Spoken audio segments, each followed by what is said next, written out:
we are going to start. We had many people, or some people stuck in the traffic, but I think we don't know how long it will take for people to come, so then let's start with some delay. First, thank you very much for being here. It's a big pleasure to see so many people, old faces from previous events and also some new faces, so then it's really great having you here.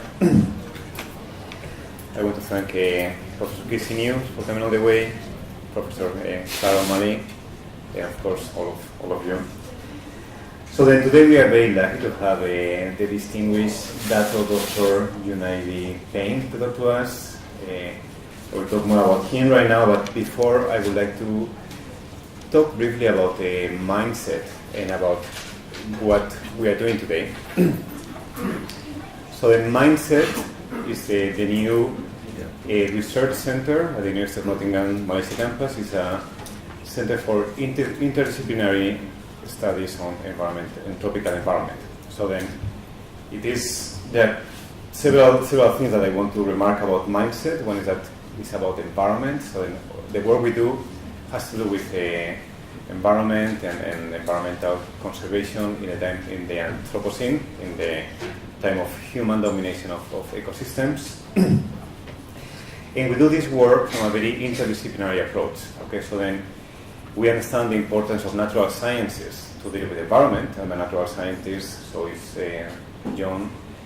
But we understand that we have a lot of knowledge that is not being applied to make any difference. And then the only way that we can go far from here is to engage in all the other disciplines that play a role. So in particular the social sciences, but also the technology or the engineering. So in mindset we have been very keen on going beyond biology or environmental science and engaging the sociologists, the economists, the applied psychologists, the political scientists, getting all these people to work for environmental issues. The other thing, we want to go beyond academia, so then we are academics, those who form mindset. But again, if we want to have a change, if we want to go having some impact, it will not be only through publishing papers and having very, the conferences among each other and the research aspects. So we want to engage with people outside the universities. We want to engage with citizens, anyone who is interested in environmental issues. And this is what this kind of event is all about. It's about the outreach and mainstreaming environmental issues with citizens in general. But also, we are aware that we work on a very it's a very negative thing. We have there are many environmental problems, and the young people will experience this firsthand. And I think today's talk is a very clear example of how many bad news we have when it comes to the environment, particularly with biodiversity conservation. So we want to be much more than just describing problems and bringing bad news. We want to also identify paths to success, so identify success stories, and focus on bringing solutions. We know that many things are going really bad. We know that the climate change is happening and it's going to affect our lives. It's going to be one of the most important things in your lifetime. We know that biodiversity is being lost at very, very rapid pace. But what we want to know is what can we do about that? Okay, so what kind of things we can do that will make a difference, that will make things better than what they could be otherwise. So then, in this sense, this is one of our monthly public talks. We hold them every third Wednesday of the month, normally at 6 p.m. And the objective of these talks is to bring distinguished speakers like John Payne to discuss about interesting stories, important stories. And we want to reach beyond academia. We want to reach to people working in the government, people working in NGOs, people working in the corporate sector, or any citizen who is interested in knowing about these things are very welcome. So then please spread the voice. If you know people who might be interested in coming to these things, help us to reach to them. Okay? We want to get the more people, the better. We want to get people to discuss these things. We want that people cannot say, I didn't know we have rhinos in Malaysia. Yeah, we have rhinos in Malaysia. So then what are you going to do about that? Or how much are you going to care about that? So then the philosophy of these meetings, or these events, is kind of a slow thing. We have have a 45 minutes presentation today by John, followed by a long Q&A, another 45 minutes, so you will have time to raise your questions, so then think about what you want to know.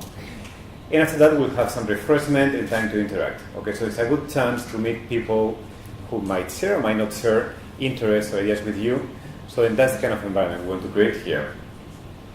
So then, just a few announcements. All the talks are being recorded as an audio podcast that will be available in our website, which will be ready in about a few weeks. I think by the next event it will be already fully set online, and you will be able to download all the podcasts from all the events. So then if you miss one, you still can reach there. Second thing is that today we are doing something for the first time. We're live streaming with the UK. We cannot see them right now, but I think they can see us. So then, hello UK. And just announce briefly the next month's talk will be by Dr. James Watson from the University of Queensland, who will be talking about the performance and potential of protected areas in the world. So then about how protected areas are helping to conservation. And there will be a response by Dr. Bala from Malaysia to talk about the same issue in Malaysia. So it will be on January 21st. There are some leaflets outside. If you want to grab one, please grab and distribute. So let's move to today's topic and about John. I will just briefly talk about John's background. I think most of you probably know about him. He's a legend. And actually we had a very big response today, I think, because of his name and because his history. So then Dr. Junaidi John Payne is a British citizen but has been living in Malaysia for 35 years, more than 35 years now. And he has been in the front line of conservation mainly in Sabah, also in Peninsula Malaysia, and a little bit in Kalimantan, I believe. He has been here during the peak of the logging conflict in the 80s in Sabah, and he was the head of WF Sabah from 1982 to 1998, something like that, I believe. In 2008, he took over Bora, what used to be SOS Rhino, and it was a tough decision, a very brave decision, something that I really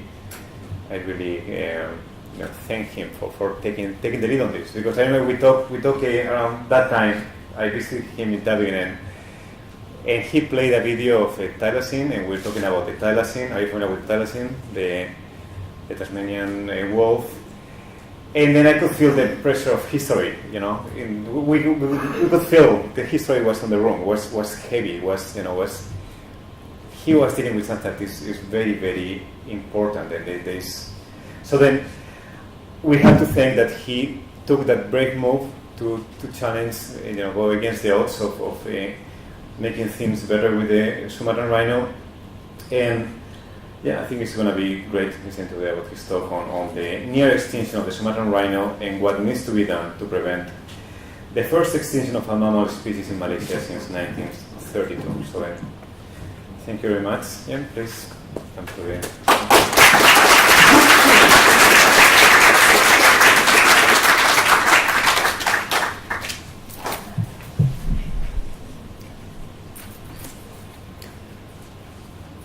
Thanks, Ahimsa. Now, before I embark onto the main body of my presentation, a few preliminaries. I'm not going to go through a typically Malaysian formality list of names, but I think first and foremost I'd like to thank University of Nottingham, Malaysia campus, for giving me this opportunity, which I have to say initially I didn't really think that much of it, but I did realize, to build on what Ahimsa said just now, it is very easy to get stuck into one's own small silo and group of friends and colleagues and not sometimes realize the bigger picture. So thanks for this opportunity. Second point I probably need to make is that humans always like to say, they always say, where are you from? And I say I'm from England, but where I'm from in this particular venue today is that I'm executive director of a very small Malaysian NGO called the Borneo Rhino Alliance. And the good thing about small NGOs is that we're very small. There's 20 of us, and that includes me and includes a vet, and about 15 people who live in the forest in Tabin Wildlife Reserve in Sabah. So we have a very clear and consistent goal, which is to prevent the extinction of the Sumatran rhino, and that's it. So everything else that doesn't contribute to that single goal, we don't do it. So the point is, I guess, that I'm from a small Malaysian NGO, despite physical appearances. A third thing I should say is that, in this, I guess, the modern world of nation states, we have Malaysia, we have Indonesia, and we tend to forget that 100 years or so ago, that was not a particularly common form of governance. We still had empires and areas that didn't really have any governance at all. Why I said that is that in this modern age, governments always come first, as it were. So NGOs, whether it's in Malaysia or Indonesia or Europe, essentially don't really function without some sort of blessing through institutional arrangements or some arrangement without government. So I need to just tell you, so it's very clear, under the Constitution of Malaysia, wild animals come under the, I forget what the word is now, it's the dual list, the list that comes under both national and state level control. So in fact there is to some extent a Malaysian federal level responsibility for wildlife, but by general tradition since the formation of Malaysia in 1963, wildlife comes under the state government. Initially it was under the Forest Department at independence, and since 1988 and we always read this term in Malaysia, right? The relevant authority. And very often we have no idea what the relevant authority is. But in this case, the relevant authority is Jabatan Hidupan Liar Sabah, Sabah Wildlife Department. So that particular department is responsible indirectly under the Constitution of Malaysia, and through legislation, they're responsible for the Sumatran rhino in Sabah. I won't go into Peninsula very much, but just to say in Peninsula that will be under Pahilitan, as many of you will know. So that's it. So that's my NGO role, to make it very clear that we're acting on behalf of our NGO in collaboration with the blessing of and delegated by Sabah Wildlife Department, the government of Sabah and Malaysia. So that's clear. Another key thing I want to make, and I don't want to preempt too much what I'm going to say a bit later, but the Sumatran rhino is, I call it functionally extinct, which means that however many there are left in Malaysia, and it may only be 3, there's not enough for the species to survive, and I'll come on to what we plan to do later. But I guess the point I want to make is that the 3 rhinos that I've just mentioned, which we have in captivity in Tabin Wildlife Reserve in Sabah, would, in my opinion, all have been dead by now. In other words, the species would already be extinct, without the very remarkable faith, I guess is the right word, of Saim Darby Foundation. So Saim Darby Foundation, who are represented here today, have sponsored the work that Bora is involved in over the last 5 years now to try and save the Sumatran rhino from extinction. And I think it's very fair to say the species would already be extinct, although we may not know it, no one would know it, because we wouldn't know how many rhinos there are left in the forest. But Saim Darby Foundation's role has been actually vital.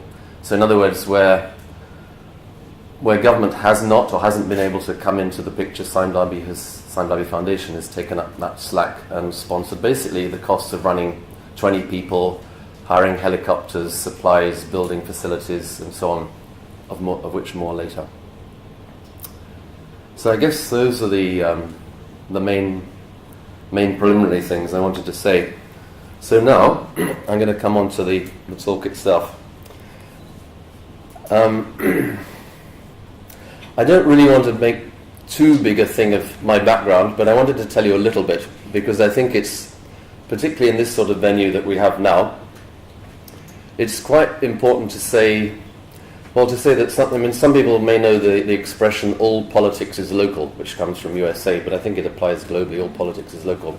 But I'd also say all conservation work is personal. In other words, the essence of doing wildlife conservation work is almost, I hope I'm not misquoted on this, but almost the antithesis of government, which involves bureaucracy, very solid structures, certain ways of doing things, taking careful decisions, often taking no decisions for 20 or 30 years until it's too late. That's a rather rough way of putting it. I don't refer to Malaysia, I refer globally. This is how governments work. So I suppose what I want to say is a couple of things. One is that this symbiosis, which is a name that suddenly occurred to me, between, in this case, Bora, a small NGO, and Simon Darby Foundation, which I might add have been a very hands-on donor. They don't just give us the money, they're very actively involved, and I would credit particularly Tun Musa Hitam for seeing much of what we've done through. So one needs this sort of more flexible, passionate organisation. And like I said, I don't want to make a big thing of myself, but it's a bit odd that a 60-year-old Brit should be standing up here talking to you today about the Sumatran rhino. So I'm just going to quickly, lest I'm too embarrassed, show this picture of me when I was, well, it's in 1961, a school photograph. and in my house, there really weren't any books. It was a very much sort of ordinary household in almost post-war Britain.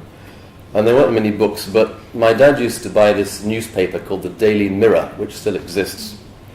And I was, even at a small age, I was quite an avid reader. So in the absence of lots of books, I'd read the Daily Mirror, which fortunately is very simple language, so even age 7 I could understand it. So this edition of the Daily Mirror, October the 9th, 1961 in UK, to some extent accounts for why I'm standing here on the 17th of December 2014 talking to you.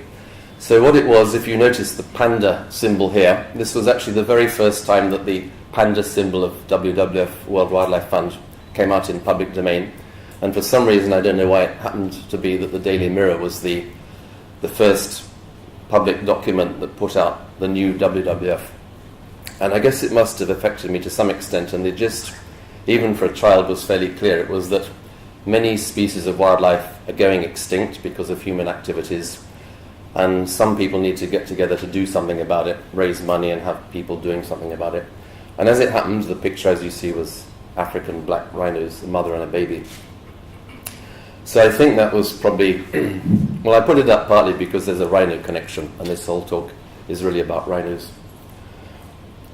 So now, it would be very nice to digress here, but I won't. I mean, some people believe that all the millions of species of animals that have been on the earth in the last billion years or so, some people would say they were sort of plonked here by God on a certain day, seemingly at random. Another view is that evolution by natural selection replication is another alternative and better view. But I guess my point is that there are fossils, and we don't need to account how they were here, but there are many fossil rhinos, and the design of rhino, you'll see in a minute, but I'm sure you'll know what a rhino looks like.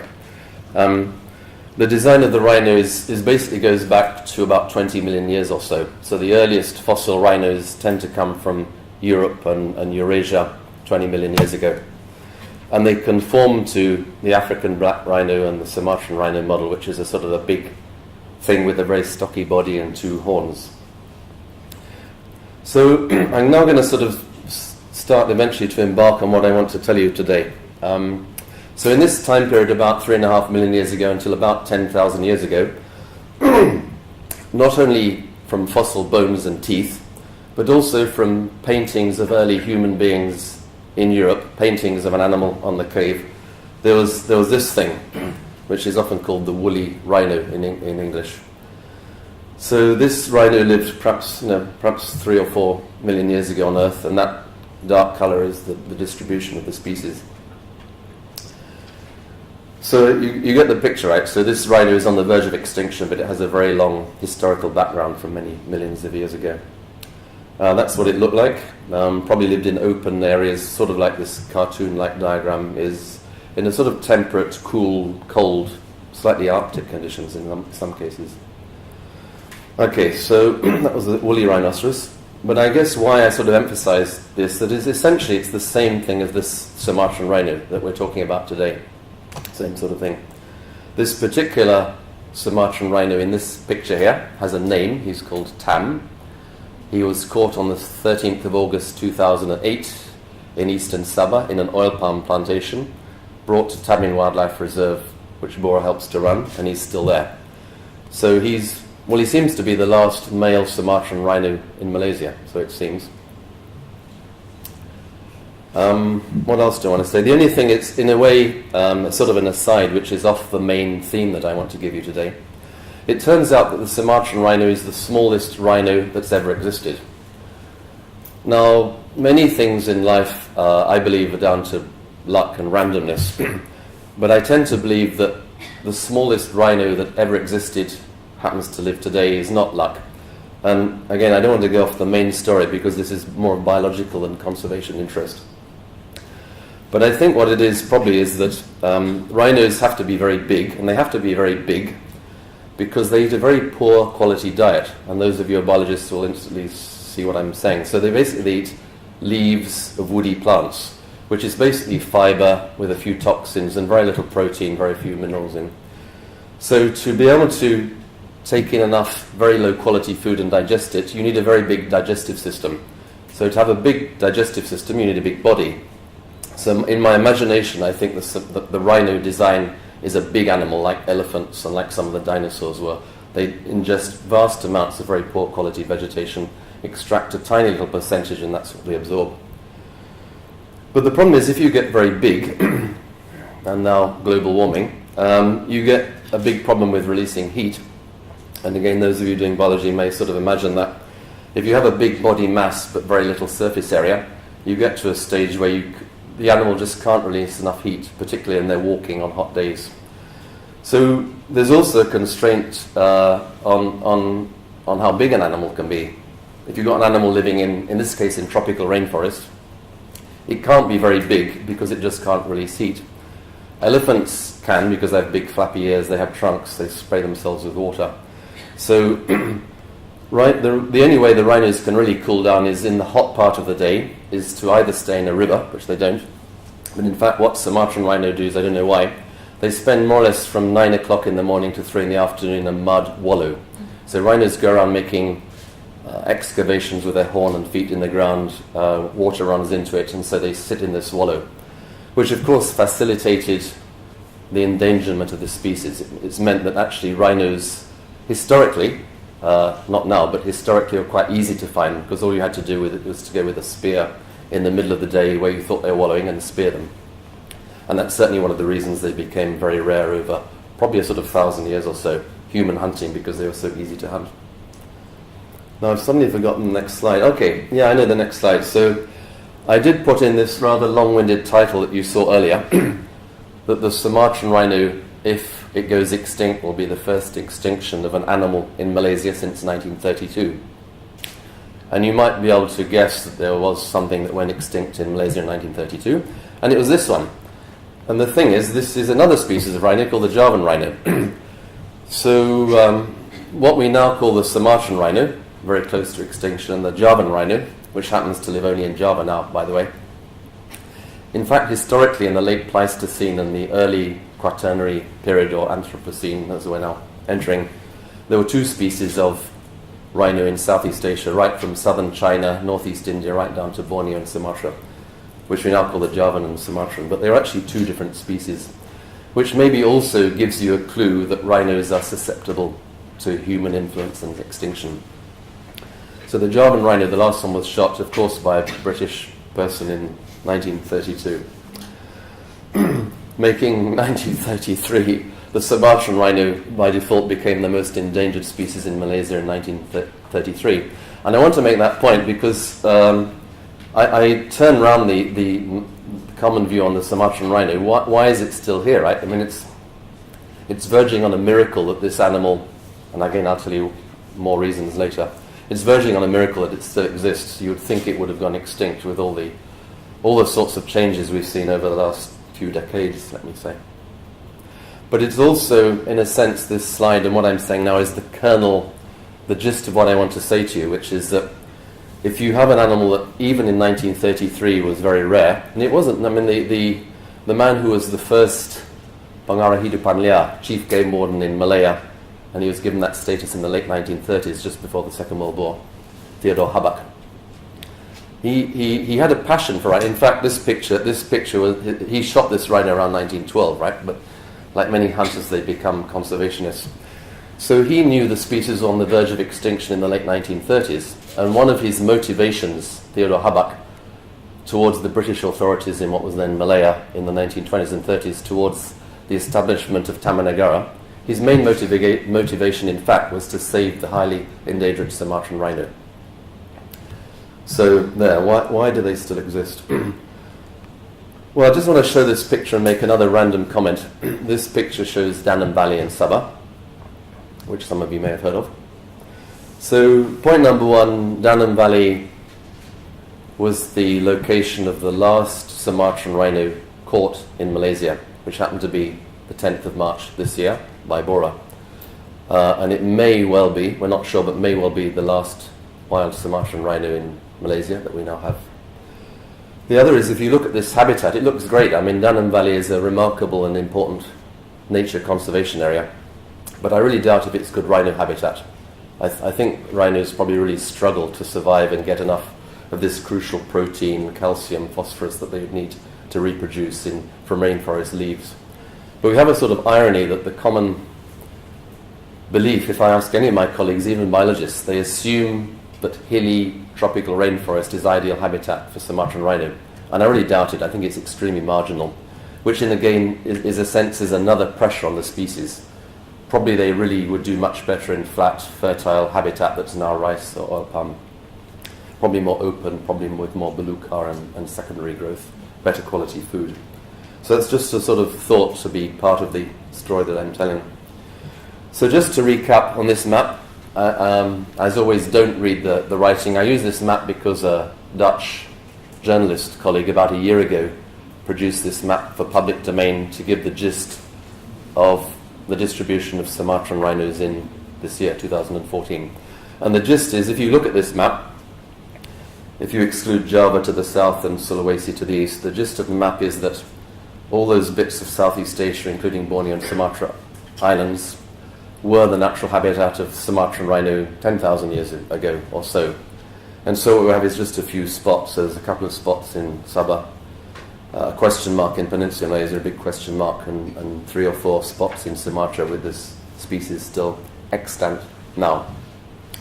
And yet again, when I look at this picture, I think, could it just be that those rhinos are there but for the random factors, stochastic factors? We don't necessarily have to assume that they're living in these Danam Valley, Tabin, Waikamas because it's perfect habitat. It might just be because they're there by luck. And I think almost certainly the rhinos that do remain in the wild are there more by luck than for any particular ecological, biological or historical reason. Now again, I've forgotten what comes next. Okay, so this I just got off the internet, but I wanted to make a point not about rhinos per se, but this bigger picture about a species that's getting very, very rare and on the verge of extinction. So I hope it's sort of self-explanatory, but I just run through it. So if you look on the left of the graph, again, whether you believe that different species of animals suddenly appeared magically from the earth at some time in history, or whether you believe in evolution by natural selection and replication, doesn't matter, but at some point the Sumatran rhino, for example, evolved or came onto the earth, and numbers built up as it adapted and spread through the earth, and given, of course, there weren't many people around in the past. So we've had this whole period of Sumatran rhinos hanging around for thousands of years, and what I imagine is, if I can get the right knob, is somewhere around that time, probably 1,000 plus years ago, someone somewhere in China started using, I saw you laughing, but what to do, it's just one of those things. So someone in China, who will remain nameless forever, got this idea that powdered rhino horn is cooling. Well, I don't know, there's mixed evidence as to whether powdered rhino horn does reduce temperature. Some studies apparently 20 years ago said they did, some people say it's a placebo. But the fact that salicylic acid was identified in 70 something as a very cheap way of reducing fever, and then paracetamol in 1880 by some German scientists, much cheaper than rhino horn, is clearly not the issue. The issue is that there's been an ingrained belief for more than 1,000 years that powdered rhino horn is a cooling thing. And I'm quite sure, despite what I've said to other people who misinterpret me, the major decline in the Sumatran rhino, which we're talking about, was due to very strong pressure of hunting for the horn over at least 1,000 years. So that's it. That really pushed the population down. But the other thing I want to show you from this slide is this, that and if it's the normal circumstance is something like this, right? This is the number and extent of the population of rhinos. So when you get down to this sort of level, which I imagine will be sort of 1930s, that picture I showed a couple of slides ago, it's already a very abnormal situation. It's extremely abnormal. The population is depressed. You can't rationally expect whatever you do for it to go up again. It doesn't really make any sense. And that's a theme I'm going to come back to, and maybe, again, the heart of what I want to say to you today. So, so what we have now, 2014, is this sort of thing. We're right at the end, right? In other words, that graph is about to go to zero. It's about to go to extinction. And the fact, I'm preempting what I wanted to say, but the fact there might be 100 rhinos around, it doesn't really matter. If you get to 100, right, it could be 120 or 57 or 14. It doesn't really matter. The numbers are so low. The situation is so abnormal that a business as usual approach, such as establishing Tamanagara, isn't going to work anymore. So, what? So the next bit of this slide is maybe a really key point. One of the key things I'm going to say in this talk is basically you can have all the national parks you want, all the rhino protection units that you want, which is the mainstay in Indonesia, for example, for preserving rhinos is rhino protection units. You can have public awareness, you can have wildlife corridors, you can have habitat restoration, all these modern fashions that are coming into wildlife conservation. But the issue is you need to produce more rhino babies. Everything else is irrelevant. It doesn't matter if you stop poaching, if the rhinos are breeding, or if the natural death rate is higher than the birth rate, right? Even if you stop poaching, you can imagine a situation where more rhinos are dying over the last 50 years than are being born. It doesn't take mathematical ability to rise. That line is going to go to zero at some point. And whether it's this year or 2060 doesn't matter. By the way, I'm leaving climate change, global warming out of this. That's too complicated. So I think this is the main point. So if one wants to stop the extinction of this Sumatran rhino, there's only one imperative: produce more babies. That's it. Everything else is secondary. It doesn't really matter. Contribute towards that goal, but that's the only goal. And also to recap something I've mentioned several times, and maybe something I didn't realize 5 years ago when I took on this role of working in what is now Borneo Rhino Alliance. It didn't really hit me until slowly over the years that actually rhinos, just by a lucky combination of factors, rhinos tend to go extinct. So one is, of course, the use of the horn in traditional Chinese medicine. That definitely was the main factor in the last 1,000 years or so that pushed the population down. But there's quite a lot of other important biological, behavioral issues. So one is this Sumatran rhino is solitary. I mean, I can't tell you why, but it's just how it is. Which means it's not rocket science. So sometimes when we think of conservation biology, we think of mathematical equations, but some of it is just so blindingly obvious, right? So if you have an animal that's solitary, whether it's a male or female, doesn't matter, it's going to have a much lower chance of producing so many babies per year than an animal that lives in groups. So monkeys live in groups, elephants live in groups, tigers don't live in groups, but they also breed. But that's anyway. So my point is that if you have group-dwelling animals, the chances of them going to extinction is straight away lower because there's always opportunity to mate. But linked to this solitariness in the case of the rhino is that there's a natural low population density, which goes back to my belief that tropical rainforest is not necessarily ideal habitat. They may, I don't know, I'm just guessing, but it may be that an individual rhino can survive eating leaves, but it may not be able to breed. It may not be able to produce an embryo with all those sort of 25 kilos of bone and the milk for the next year or so. It needs calcium and phosphorus and stuff from somewhere, and you look in the leaves and there's virtually none there. So it may be that particular soils or particular plants or particular combination of circumstances are actually really very critical. And in other words, the low population density of the species may be due to the fact that most habitat is not quite good enough to sustain breeding, maybe.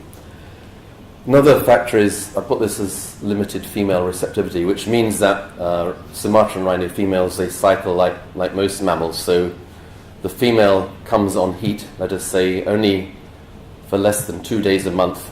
Well, about 2 days a month. The cycle is about every 24 days, roughly. So if a solitary male meets a solitary female, it may be she's not ready to mate and they leave each other.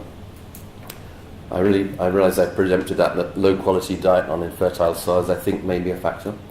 And of course there's infrequent births, so fortunately it's fortunate for us sort of in a way that we know that the interbirth interval, the frequency between births in the Sumatran rhino, the best possible rate is one baby every 3 years, which is not all that fast. That's in ideal conditions, which of course won't apply for the reasons I've just mentioned. And another thing which it seems a bit odd, but I want to stress it here and I'll come back to it again towards the close of my presentation, is that in fact not only rhinos but all mammals, particularly large mammals, that there's a tendency for females of the species, whichever it is, if they come to sexual maturity and don't breed for 2 or 3 or 5 or 6 or 10 years, initially cysts will build up in the uterus, endometriosis, and in many cases you'll get tumours. So as soon as the female becomes mature but doesn't produce babies, for all the reasons I've just mentioned, maybe there's no male nearby, for example, there's a tendency for this reproductive tract pathology to build up, and you get to a stage, this is for most mammals, but particularly rhinos for some reason, you get to a stage where the females are still cycling, they have an estrous cycle, they produce eggs, but either the sperm can't get up the fallopian tube because it's blocked, or if an embryo is produced, it cannot then implant, if you remember your biology, it cannot implant onto the uterus wall because it's full of cysts or tumours. So it turns out that this is actually it's been known since the 1990s as a significant issue for Sumatran rhino. So all one can say is if you say you have, just as an example, right, if you say there's 100 rhinos left, you assume maybe half are male, half are female, so say 50 are females. We know that at least 50 of those females, well, some will be too young or too old to breed, right? So that might bring it down to 35, but at least half of those females will have reproductive tract pathology. So say hypothetically you have 100 rhinos left, it may be only that certainly less than 20 would be reproductively capable females. So if you leave them in the wild, only 20 of those animals have even the capacity to breed, let alone actually breed. So I'm going to stick with rhinos a bit, and I suppose, in a sense, what I've just said, I didn't really realise until the last year or two that rhinos are a particularly difficult species to reproduce. Like anything, there's a normal curve, right? So some things produce easily, like mice or something, but rhinos at the other extreme, it's very difficult for them to sustain a population. So examples are, so you remember the Javan rhino, the last one was shot by some wretched man in 1932. The last one was shot by someone in Sumatra in 1959, so basically that was that. And then much more recently, some of you may have sort of vaguely remember these from the media. So there used to be Javan rhino on mainland Asia, and the last one in fact was killed on around the 4th of February 2010 in some, I've forgotten the name of the national park, anyway. So there were a few rhinos left on mainland Asia in southern, not far from Saigon, and the last one was, a female was shot in 2010. Another example of only 3 years ago now, the western race, this is a subspecies, not a species, but the western subspecies of the black rhino, the last one was killed. So rhinos really are difficult, and again I only noticed last Sunday, it's 4 days ago, that a male rhino in San Diego zoo died, leaving only 5 northern white rhinos. There's some dispute as to whether this is a subspecies or separate species. So anyway, so rhinos are difficult. So just to summarize something I probably should have said earlier, but I'm going to say now. So the situation now for the Sumatran rhino is this. No definite evidence of Sumatran rhino in peninsular Malaysia. Well, I'm not really sure. There's sort of circumstantial evidence up to about 2007, 2008. But essentially there's been no definite evidence for whatever that's 7 or 8 years now. And I think the general assumption is there are no more Sumatran rhinos left in peninsular Malaysia or Sarawak. So over the last 5-6 years, it's been possible to catch 3 rhinos from the wild in Sabah, 1 male and 2 females, of which more later. And they are managed by Borneo Rhino Alliance under supervision of Sabah Wildlife Department in Tabin Wildlife Reserve, Sabah. So that's basically what we have for Malaysia. There's a few in East Kalimantan, still being researched by various people in Kutai Barat, Kabupaten Kutai Barat in East Kalimantan. And actually the biggest hope is, or should be, in theory, the biggest hope for the species should be in Sumatra itself. Sumatra, of course, the whole of Sumatra is in Indonesia. Slight digression here. There's many people, including some of my colleagues, who think what we have to do now is get a much better estimate of the number of rhinos in the wild in Sumatra. And my comment is it's pointless, because it doesn't matter if there's 100 or 57 or 27, it does not matter. The gist of the story is there. What do we do about it? But anyway, if you look at the general data available now, it seems like probably less than 100 Sumatran rhinos left in Sumatra. So these pictures are the 3 rhinos that we manage in fenced, managed conditions. I avoid using the word captive because it's very emotive, so I tend to use fenced, managed, but it's the same thing. So these 3 rhinos. Okay, so the one on the top right, the darker coloured one, is Tam, who you saw much earlier with the long horn. Now, he lost most of its horn, I think not because anyone stole it, but because he rubs his horn most days on the concrete and ironwood posts over several years, so his horn is basically gone.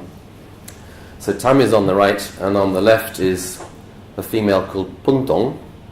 I'm not going to tell you much more about it, because if time permits, and I think there is going to be enough time, I'll tell a little bit more about her story. So the one with Tam, the paler coloured one with mud on her back, is called Puntong. She was caught, which date was it? 18th of, all these things are etched on my memory somewhere, 18th of December 2011 in Tabin Wildlife Reserve.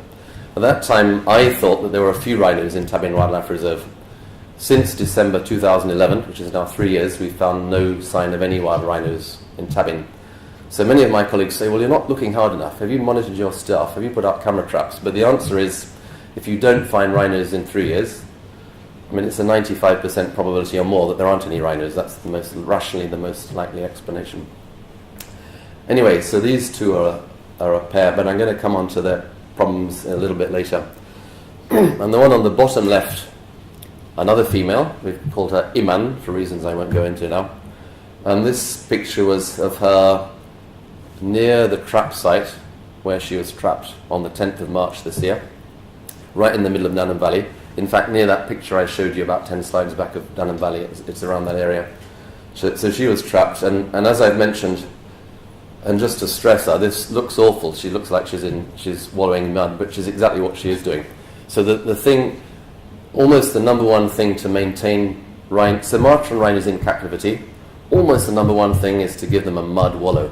Even food can come second. And partly it is so they can cool down in the hot times of the day. And the other is that quite clearly that mud has some sort of therapeutic value on the skin. If you keep rhinos in zoos, which many people, including Pahelitan, I have to say, did in the 1980s without a mud wallow, you can see their skin gets pink and cracked, and they get weepy and so on. So number one is they need access to mud, which quite interestingly often has a lot of kaolin in, which is quite well known as bactericidal as well. So this was the rhino on the bottom left, Iman, caught in Nottingham Valley, March this year, a few days after she was trapped in her element in a mud wallow. So I guess that gives you the sort of the big picture of the species, I hope, and also the bigger picture that rhinos, as it turns out, happen to be an extremely difficult species in every way if one wants to save them from extinction. So just to recap, and add a few more comments, which I'll then elaborate on, that the first thing you need to save a very endangered species is to increase the number of births. And I find it so incredible, almost distressing, that, again, many of my colleagues in the conservation world say, well, we need to stop poaching, or we need more public awareness. Yes, we do, that's fine, but that will not produce more babies. So I want to stress the second time in this talk that the sole goal is to produce more baby rhinos, which needs targeted and urgent action. And I'm not going to say too much about government, because I have to say the government of both Sabah, at the Sabah Wildlife Department level, and the Chief Minister level. Slight aside, but I do want to say that over the last 4 years, government of Sabah right up to cabinet level is actually very sympathetic, and a number of controversial recommendations made by Bora to the Wildlife Department have been accepted by the government of Sabah because our argumentation, I think, is very strong. But the point I want to make is if you have species in this condition, you need targeted and urgent action. And what we've sort of seen prior to maybe 4 years ago was not targeted and very slow action. And this is, so if you see things in the newspaper that Sumatran rhino are endangered by oil palm or hunting, it's not true. They're endangered because decisions have either never been made or the wrong decisions have been made in the past. This is, I think, what I want to say. So quite clearly, if you want to produce more babies, you can't let them wandering around. You don't know if they're even breeding. You don't even know if they're fertile, let alone if they can breed. So you need to bring those rhinos into the same fence facilities and manage them very well. And here I want to do another slight digression, no pictures. If I remember that time in 1961, that fateful day when I read the Daily Mirror, and I don't remember thinking this at the time, but right up until that time in the early 1960s, if you look at all what were then classical cases of humans saving critically endangered species, this is how they did it. The first thing was that a group of very interested people, very often farmers or hunters or just slightly crazy people, they get together and say, we're going to catch these animals and we're going to put them either on a private ranch or in zoos and we're going to make them breed. And that's what they did. And it's a fact that the white rhino of South Africa, which is now, I don't know, 20,000 of them, right, in the news because of poaching, they went right down to barely 100 white rhinos. In 1890, there was hardly 100 white rhinos left. And without any government control whatsoever, mainly white farmers caught some and made them breed on farms. Another example is I'm thinking of the European bison. You know what a bison is, I won't go into the detail, but the European wild cattle. That actually, in 1919, after the end of the First World War, there were 51 European bison left in the world. 51, yeah? Almost all inbred, in other words, they're all related to each other. And a group of zoos and landowners, mainly in Poland and Germany, got together and said, okay, we're going to catch them, put them on a private forest and make them breed, and they did. So historically, that's how wild animals have been saved, catching from the wild, passionate individuals, often private individuals, making them breed to boost the birth rate. Now again, this is not meant to be anti-government in any way, and I don't refer to Malaysia or Britain or anything, but frankly, governments are not established, they're not the right entity to save critically endangered species, where you need quick decisions, bold decisions, passionate people, money coming in, changing your mind next week because you realize you did something wrong. Government can't do that. So really, I think my lesson is not to criticize any kind of government or individual, but to say that, in my view, the key to saving very endangered species, personified, if that's the right word, rhinonified by the Sumatran rhino, is government delegates and supervises to, as in the case of Asbora and the Sime Darby Foundation as donor. That would be a much more likely way to save a critically endangered species. Experts, passionate individuals, yeah, well, I've sort of mentioned those issues. So that's what you'd think. And now, at risk of causing upset, I'm going to sort of maybe fairly diplomatically give some view of what happened since the 1960s, 60s or 1980, which is when my sort of career sort of took off in this line in the Forest Department of Sabah. So there's this political correctness, which I've just elaborated, which in other words, government takes over and doesn't really accept advice from odd people or experts or private landowners. So there's a big political correctness around wildlife conservation nowadays, by which I mean, logically there's no reason why Sumatran rhinos have to be in a taman negara. They could be on an oil palm plantation. In fact, I won't go into this, but I think if we could put all the rhinos in an oil palm plantation and fence them, we would save them at a stroke, but that's another issue. So one has to live with this nation-state model. That's how it is. So in 1984, this sort of, the species was very, very critically endangered. 1984, there was a meeting in Singapore Zoo. There were 20 people there. Tellingly, they were almost all middle-aged and old men, no women. The youngest person there was me, as it happened, and I'm one of 5 survivors from that meeting.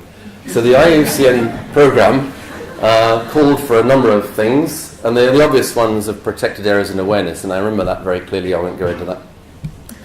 But amazingly, the era of doing the politically correct thing hadn't really matured yet. So there was a broad agreement between representatives from government of Indonesia, Malaysia, Pelitan was there, Sabah Wildlife Department was there, various NGOs, WWF were there, American zoos.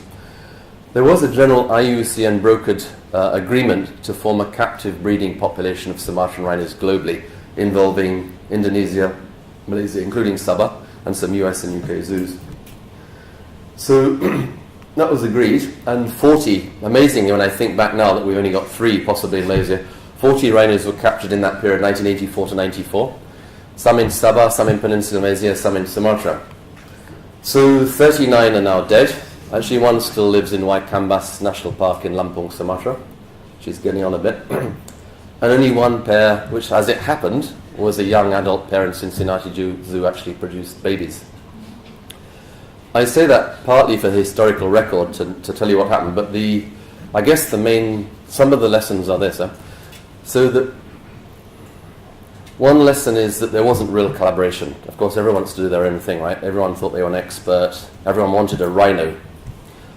So rhinos were scattered and fragmented between different parts of the world, US, UK, different parts of Indonesia, Java, Sumatra, Sabah and Peninsula, Malaysia. Peninsula Malaysia and Sabah didn't collaborate, so the whole program was run separately. So there was all those, I won't go into the issues, but many very regrettable aspects of that attempt at captive breeding of the species. But I think the main tragedy is that, again, many of my colleagues in this sort of general field, they sort of know in inverted commas, that captive breeding is not the way to go with Sumatran rhinos. We tried it and it failed, which is utterly wrong. The reason it failed is because of human egos, resistance, lack of communication, usual human problems.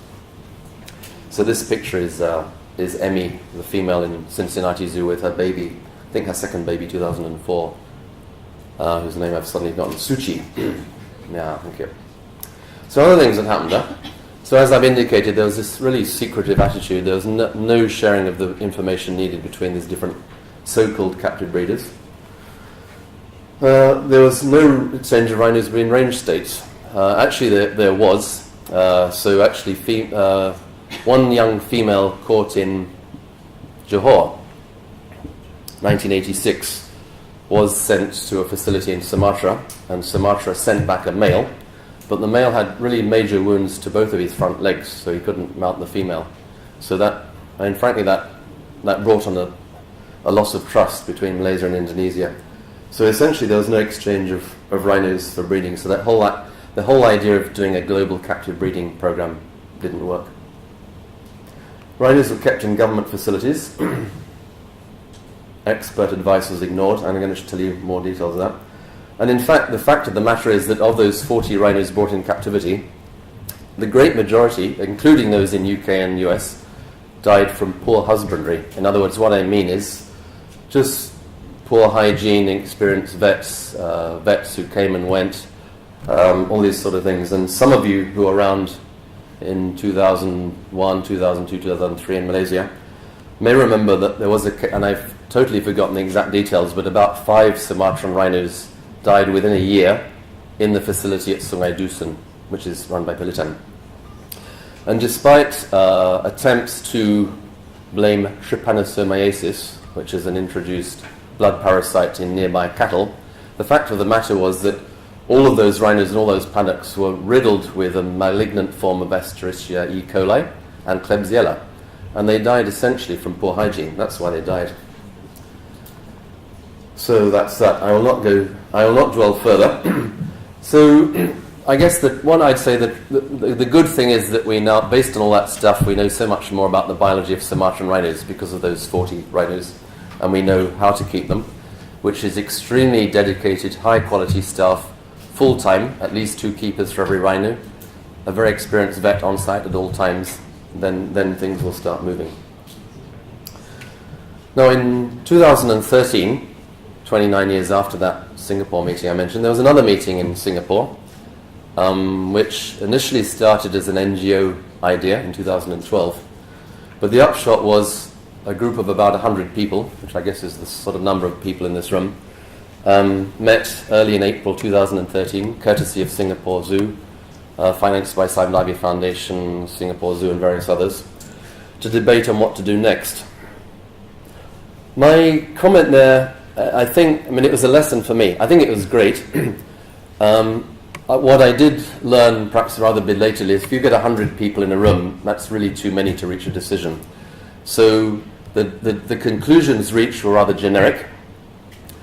And the most important one arguably was this, was that Indonesia and Malaysia would work together, which sounds extremely simple, but it's utterly and profoundly important. So just as a slight digression to make my point, the conclusion of that crisis summit, that meeting as we called it, was that Indonesia and Malaysia needs to work together. So the point I want to make is almost harks back to my very early remarks this evening, which is that if you have a very endangered species, the priority is to produce babies. So whether a rhino is Indonesian or Malaysian actually doesn't matter at all. We live with the existence of nation states, Malaysia and Indonesia as it happens, but that is by no means the starting point. What I say is that as of now, in many people's minds, the starting point is, well, is it an Indonesian rhino or a Malaysian rhino? This is the starting point. And I think as long as that feeling is there, then the rhino is doomed. So the message yet again, I haven't put it on the screen, but the message is all those concerned with this species, and I take my government colleagues, my NGO colleagues, and my vet colleagues, and whatever. There's only one priority, which is produce more baby rhinos, and we do that however we can. Time? Are we okay? Because I've got another 20 minutes or so. So after this Sumatran Rhino Crisis Summit, SRCS, I always tell the people I mentor, never use abbreviations and acronyms. So I've used one here. The Sumatran Rhino Crisis Summit in Singapore. There's a whole series of things to get through. So I'm going to list, I think it's about 10 of them. So number one is there's this hope that there's more rhinos than there really are. It sounds very simple, but what I've realized over the last 35 years or so in this species is time and again, surveys, discussions, people love to think there's more rhinos than there really are. I don't know, it's a human characteristic, and it's to do with maybe being optimistic. But the answer is every time the hard data comes in, or you find that last year there were rhinos there and this year there aren't any, people say, well, you haven't looked hard enough. Have you thought of putting out 200 camera traps? Yes, we have, but the answer is there's no more rhinos. So the fundamental thing I find, one is is it a Malaysian or Indonesian rhino is a very big stall to progress. The other is wishful thinking that there's more rhinos than there really are. Another one, and I get so distressed to see almost every month or so something about Sumatran rhinos are threatened by poaching and habitat loss, and they're not. I'm not going to mention too much about the alley effect here, because that's a sort of scientific term, but what it means is that when the population of a species gets to very, very low numbers, if you remember that graph, again about 12 slides ago, there reaches a point where there are more rhinos dying than being born. That's in layman's term, that's it, right? So you get to a point where there's not enough rhinos to sustain the birth rate. So this is why the species is going extinct. In my opinion, not only in Malaysia, but in Indonesia equally. And also, as alluded to earlier, this fear about captive breeding has a very bad taste now. There's many people who say, you've tried and failed, you cannot possibly bring more rhinos into captivity. But now we really know how to manage them. I mean, say our 3 rhinos in Payne, right? All of them have actually quite significant health problems, but by having, monitoring progesterone levels every 3 days, all sorts of soil bacteria and so on every month, making sure every person who goes in disinfects their feet, all this sort of thing, right? You can keep animals alive. Also, I've alluded to earlier that very frustrating is an insistence by some bureaucratic minds that we need more data before we make a decision, and that's clearly not the case. Another one I haven't touched on but briefly is a belief that inbreeding is an academic concern. I used to have this thing myself. In other words, that, okay, if you get down to 10 animals, we should worry that there might be brother and sister. And I used to think it's not a worry, but in fact it is. So because if you think logically, if the Sumatran rhino has been very, very rare for 60 or 80 years, logically in any one place, almost all those rhinos are mother, father, brother and sister, or at most cousin. So that can't go on and on and on. And I say that because it's actually another, in my mind, a good reason to bring animals into one place, so you have different animals from different areas in one place. So inbreeding effects, I think, are not academic only. And this thing about this false assumption, as it happens, that wild rhinos are all healthy and fertile. And I find that I have nothing against camera trapping studies. That's a great way to assess wildlife. But there's a sort of mentality that every animal you see in the forest can breed, but probably many of them can't. So now I'm going to show two really nasty pictures. So the one on the top, that's blood and mucus on the floor of Iman's paddock. Let me say it again. So there's the rhino Iman that you saw earlier, caught in Down Valley this year. So when she came in, we were actually quite excited because there was clearly something a bit wrong with her. She was bleeding about 100 millilitres of blood and mucus per day. And we thought she had a pregnancy, which would have been great because it meant she was fertile and there's a male around. So this bleeding has actually been cleared up with medication. It doesn't happen anymore. What it was, so this is an ultrasound image taken in March 28th or so, soon after she was caught. So what it turned out, there was no pregnancy. What there was about 5 kilos of leiomyoma, which are a smooth muscle tumours which grow out of the uterus lining and fill up the uterus. So Iman, her whole uterus is full up of these tumours, and that's where the blood was coming from. So apart from that, which is very profound, she's actually healthy. She eats very well. She's put on 40 kilos since she came in. Clearly her diet wasn't all that good in the wild. She's cycling, she produces eggs, but there's no way ever she can become pregnant. So her value towards the conservation of the species, if any, is her capacity to produce oocytes, roughly a few every month. That's the value to the species. Sad to say, but that's it. So a few more, a couple more I think. There's still a feeling, again, I won't name them, but my various colleagues globally, in the US, Indonesia here, that if you protect rhinos in the wild, they will miraculously start to breed and the numbers will go up. And that belief is very strong, and I say that because quite a bit of the fundraising effort, certainly in Europe and North America, actually towards rhinos in general, but including Sumatran rhinos, if we can just boost the protection, then everything will be all right. And clearly it won't. So this is, in a sense, a rather strange and paradoxical challenge that we have in Bora, and a belief from many of our supporters that if we just have more protection in the wild, they survive. And finally, well, it's not quite final, but how I'd summarize this is this another fundamental human flaw, FLAW, is a desire to keep doing the same thing and hoping something better will happen. And the answer is you stop doing the same thing and do something radically different, then things might change. But it's awfully difficult to get people to change their mind. So this picture is of Puntong. So this is not a dead rhino, it's a live rhino. So Puntong went into a trap on the 18th of December. This picture was taken on the 19th of December. I should just mention the photographer, Azri Ali Ahmad from University of Malaysia, Sabah, who walked into the trap site. So this is Puntong laying down on the floor or the ground on a ridge top in her temporary home, her temporary paddock in the Tamin Wildlife Reserve forest. So as I talk, I hope that many of you will realise that her left front foot doesn't exist. She's missing her left front foot. So what it also turns out, at least in the Sabah context in the last 20, 30 years, 40 years, is that rhinos have been hunted, but it's not people going with spears or guns. It's the enormous number of people who've gone along in the 70s, 80s, in logging camps, in the 80s, 90s with oil palm plantations, who set hundreds, if not thousands, of snares in every bit of forest they can lay their hands on. So snare traps set usually for rusa, other things as well sometimes, actually get rhinos. Now if it's an adult rhino, they can pull themselves out. If it's a baby rhino, what happened in Puntong's case, we cannot prove it, I know it happened, is that she would have gone into this snare trap probably when she was a few days or a week or so old, and pulled, and her foot was pulled off, right? So there was just the stump there. And mercifully, because she was tiny and the width of the foot was very tiny, she was relying on her mother for her milk. So that somehow that wound or that amputation healed over. And she's survived, we guess, at least 15 years. We guess she's at least 15 years old now, basically hobbling around in the hills of Tabin, and survived. Unfortunately, Puntong doesn't have leiomyoma, but she does have endometriosis. So she also probably cannot produce babies. Probably cannot. But she also cycles. Unfortunately, Iman and Puntong is a bit slow and Iman is a bit fast, but which has implications on management.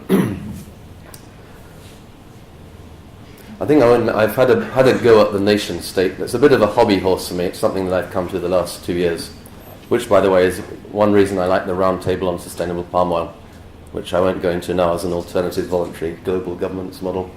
So anyway, I guess my point is that government with passionate people in NGOs or wherever, or in this case in Saint-Babi Foundation, need to come together.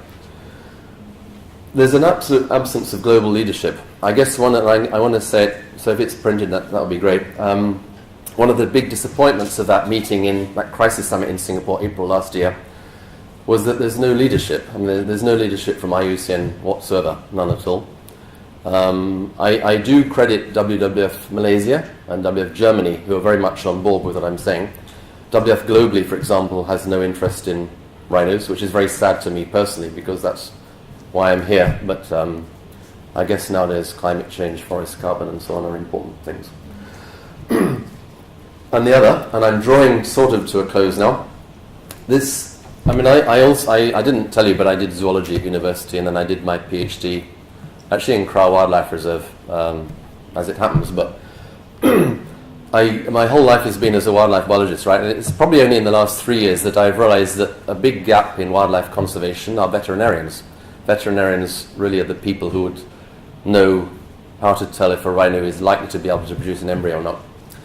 So it's actually quite crucial now that the people involved in Sumatran rhino work tend to be foresters, bureaucrats, wildlife biologists, NGO people. They tend not to be vets.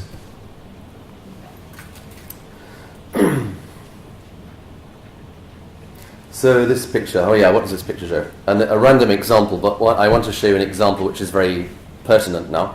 So the picture on the right now shows a group of people. Say on the left in the cap is Dr. Zainal Zahari Zainuddin, who's ex-Pahelitan, is now the vet for Bora since 2010. And the chaps in the foreview are actually looking at the uterus of Iman, I think in this case, by ultrasound. So I suppose the message here is that there's enough knowledge, not necessarily all in Malaysia, there's enough knowledge and expertise globally to know how to examine and make best guesses on rhinos and as I'll come to in a moment, how to save the species. So to summarize maybe all that I've said and getting towards the end, I mean, I've just put this arbitrary, right? The rhino will go extinct. It's just a matter of time, in my opinion. 90% is pretty arbitrary. So philosophically, this is a very fair proposition. Huh? Why don't we stop wasting resources? I'm 60, right? I could retire. I could do all sorts of things. And many other people could stop wasting their time writing letters and doing papers that get ignored and so on, and let it go extinct. That's a very good thing after 20 million years. Why not let it go extinct?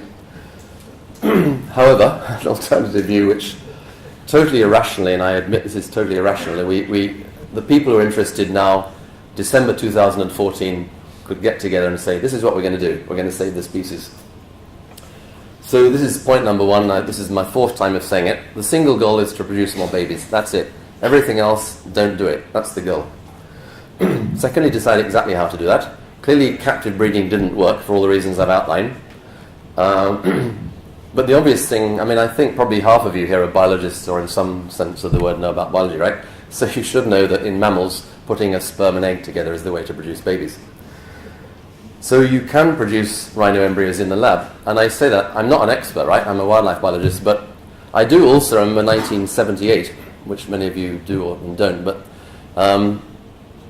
between about 1970 and 78, people were saying globally about some mainly British and a few American men who are trying to produce human babies in the lab. People are saying, you can't do it. You need a uterus to put a sperm and egg together. Or the other thing is, it's unethical. It's against the course of nature. You can't possibly do that. Anyway, the fact of the matter is now that there's about 5.5 million people, 5.5 million human beings in the world who are produced in the lab, a sperm and egg putting together in the lab. So why on earth can't you do it for rhinos, for goodness sakes? Why don't we just do it? This is the idea, right? So then you always get people say, well, where are you going to put the embryos, right? Well, it doesn't matter, right? We're moving forward. This is the whole thing about doing new things. You move forward. Okay, worst case scenario, you freeze them in liquid nitrogen at under minus 86 degrees, or whatever it might be, and wait for some other brilliant people 10 or 20 years from now to decide what to do. That's one way. The other way is you can put them in surrogate mothers, and there are rhinos in the wild. We can catch them. We know how to catch them. Why not just go ahead and do it? Catch rhinos, put eggs and sperm together, put the embryos into surrogate mothers. It seems to me so blindingly obvious that I'm almost daily distressed to think, why do so many of my colleagues think that shouldn't be done for whatever reason, or cannot be done? It's most peculiar. So there is one more thing. No, there's several more things, but there's one thing. I put it in brackets at the end, preserving the genome of Sumatran rhino. So what I didn't tell you, sorry, just before that. So this picture, I mean, it's more or less obvious, right? So the picture was 9th of May this year. So a group of experts, on the left picture, the balding man in the middle is called Cesare Galli. So he's one of the world experts at very quickly taking oocytes out of large mammals under general anesthesia. He does many things, but that's one of his specialities. So he took 4 oocytes out of Iman, and actually took them back to Europe overnight in a small thermos flask inside his shirt. Body temperature, no freezing. And he did try to put sperm and eggs together. And by this particular method, which is a form of in vitro fertilization, which is where you take one egg and you pick out one sperm for various reasons. One reason is you want to save most of the sperm, because if you know in artificial insemination you normally blast in a few million sperm, right? It's a big waste. So that's what he tried to do. So that failed in May 10th this year. Cesare Galli tried but failed to produce a rhino embryo. But as he said, right, when he tried it on pigs, horses, buffalo over the last 20 years, it always takes about 100 goes before you start, that's how you do it, that's the right temperature, that's the right pH. He tried again on July the 9th, July the 10th of this year, same thing, failure. But, again, so what? He doesn't expect things to work at the right time. Plus, I should mention in this particular case, this group came from Italy and Germany. They spent about 24 hours on planes, more than that, 30 hours in economy class, slept for a few hours in Tabin Wildlife Reserve, got up at 3 in the morning and did this, put 3 rhinos under general anesthesia. It's not ideal, right? Those are part of the things you need to get right. You need to people fresh, people from Europe who don't really like 30 degrees and 99% humidity. So all those things have to be worked out. Okay, before drawing almost to a close, if you remember 2 slides ago I mentioned preserving the genome. Okay, so these, again, most of you are biologically sort of oriented in some way, so you can imagine that these are cells under a microscope. If you can't imagine, this is what they are. These are pictures of cells under a microscope. So what I didn't tell you was that in Sabah we had a female who died in January this year, and she had been caught in that early phase of 40 rhinos being caught. So she was caught in 1994. She died in Kota Kinabalu in 2014. In 2011 or 12, I don't remember, another specialist who I haven't mentioned took some cells out of her cheek, no anything, scraping out like that, and he cultured those cells initially in USA, in Chicago, and then sent that cell culture. So in other words, that was skin. We took it from various places. This was skin, cheek, kidney. So a few cells were taken away and cultured in the lab. And so this is what the cells are like now. So you have this pure cell culture. I think they're called pseudo-pluripotent. And basically they are generalized cells in culture. Some are kept in USA and some in Germany. So the genome of this dead rhino glogop actually still lives. And although I will not mention cloning because that's controversial, but one can imagine 10 or 20 years from now, someone could make sperm or eggs from these cells. It's possible to imagine that. Okay, I didn't quite remember I got there. So let me draw there's going to be a coda, right, before the coda, COD. Hey. So this is my thesis, right, and I almost don't need to state it, is the species almost certainly will go extinct. It can be possible to save it. Needs collaboration between Indonesia and Malaysia, so there's one program, not 2 programs. Everyone works together and does the same thing. And the way is producing embryos in the lab. That's it. This is what needs to be done. I'm not even sure what more I can say. The challenge is to convince many other people that is in fact the way to go. So I'll probably run over time, but I want to just give you a coda. I'm not sure if that's a well-known word in Malaysia. A sort of ending, an add-on, as if what I've just said was a concert. So I remember 4 or 5 years ago, it's just amazing how people say, oh, you can't do that, or you shouldn't do that. So the people say, well, you can't catch rhinos. Why not? It's risky, they might die. So, and then, for various reasons in Bora, with the Sabah Wildlife Department, we agreed we would catch rhinos by a particular method, which is making holes in the ground and getting the rhinos to fall in the hole. And you wouldn't imagine it. So why don't you use those capture guns like they do in Africa, right? And the reason is you never see the rhino, and it'll take 30 to 60 seconds, and they'll run as fast as they can. They'll fall down a gully, it's all hilly, right? And they'll break their neck. So that's not the way to do it. And then people said, well, they might break their leg. Or if they're pregnant, the fetus might be aborted. Why don't you build a surface trap, like a trap on the ground, right? And the reason, quite simply, and again, this is why veterinarians come into the picture. If you have a large mammal that's suddenly, for the first time in his or her life, in a small paddock, what do? They run as fast as they can at the fence. And this was tried in the early days in Sumatra in 1984. They run and run until their faces are bloody pulp. And then during the night time, when the boys have gone to sleep, they'll find the weakest point and they'll start persistently with their horn and teeth and foot, and they'll get out. Right. So we eventually, it was agreed that we would catch rhinos by digging holes in the ground. So just as the coda, just as the ending to the presentation, which is in a sense irrelevant, but shows you, maybe it shows you two things. I suddenly had this inspiration. It shows you that people say, no, you can't do that. But when you do it, it becomes suddenly actually very easy. But my other point is actually it's not that easy. To catch a rhino takes a lot of effort. It takes a lot of young men who are willing to give up on alcohol, give up on women, and spend many weeks every month for a year plus in a remote area. It involves them not smoking, because we don't want people smoking. It involves them building a toilet in a different catchment from where the rhino is being caught. What more can I think of? Many more. It involves bringing a helicopter in that can lift out 1 ton from a very remote area. Actually, it's easy in a conceptual sense, but on a practical sense it's difficult. So these are the pictures to give you the flavour. So this is 8th of December. Actually, it's meant to... No, it's 8th of December. That's right. So picture number 1 is this. So need to backtrack a bit. Rhinos don't wander around at random. They don't migrate. Like all species of animals, including most humans, they have a sort of home range, a place they go back to day after day, year after year. They don't normally go out there. They have a home range. Now, given that the rhinos are mostly in hilly areas, because all the flat areas are rice and oil palm towns,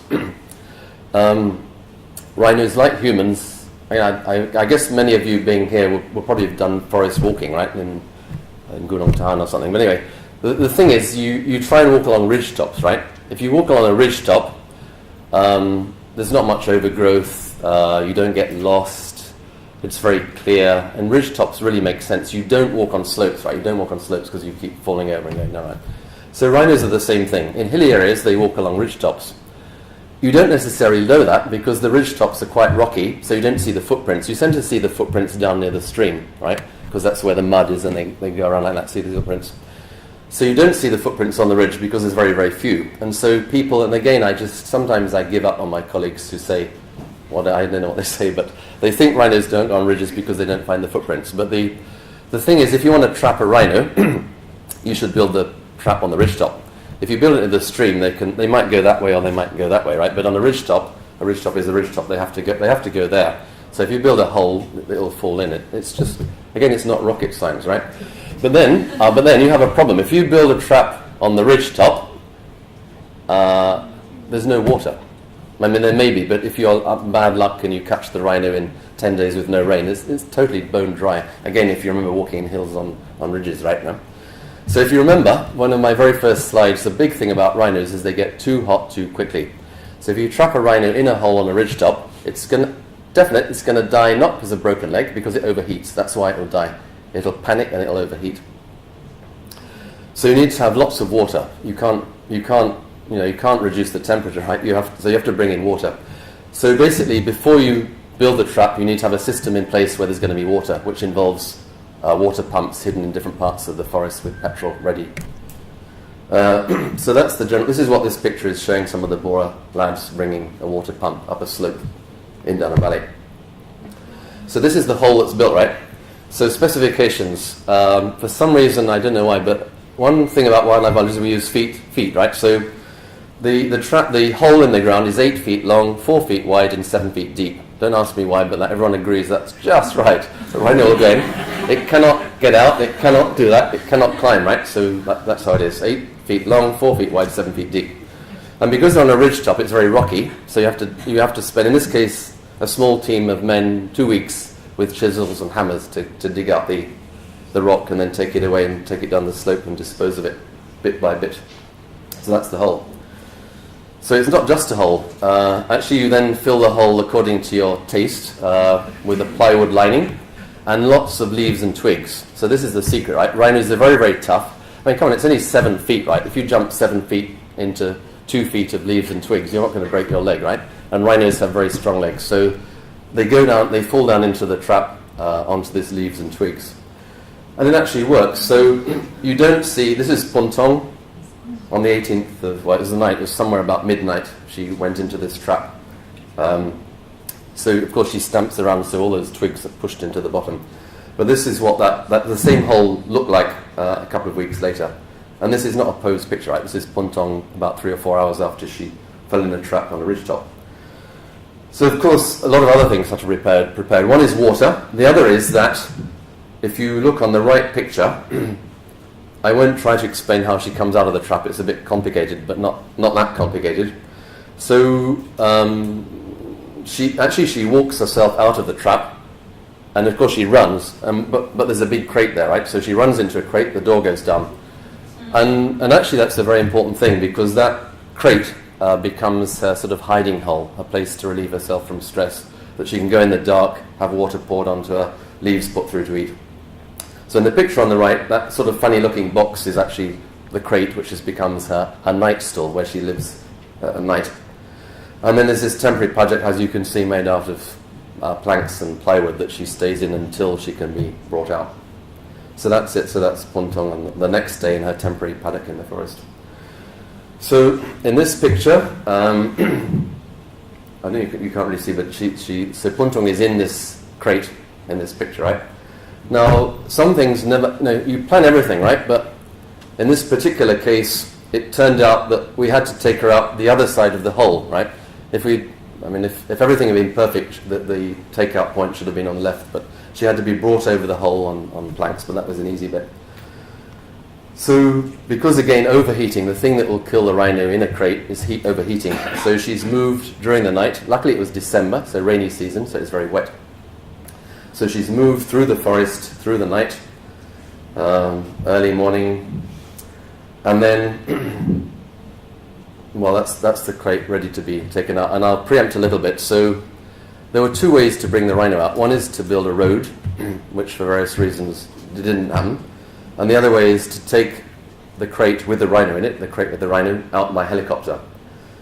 So, and luckily, well, depends how environmentalist you are, but at that time, there was a logging contractor in Sabah that took out logs from steep hill slopes with a big Sikorsky helicopter. So that helicopter was available to take up very heavy weights. So the idea was to put the rhino in the crate on this little wooden platform. So then, as it happened, it started raining that day, which, as you might note, was just before Christmas, and it rained for 17 hours, and it went on and on and on raining. But next day on the 25th, so this is the team, right? So this is a team of Bora, there's a few WWF people, a few from Sabah Wildlife Department, the team that had been there the previous week, ready to lift her out. So this is the final photograph, my final bit for this presentation today.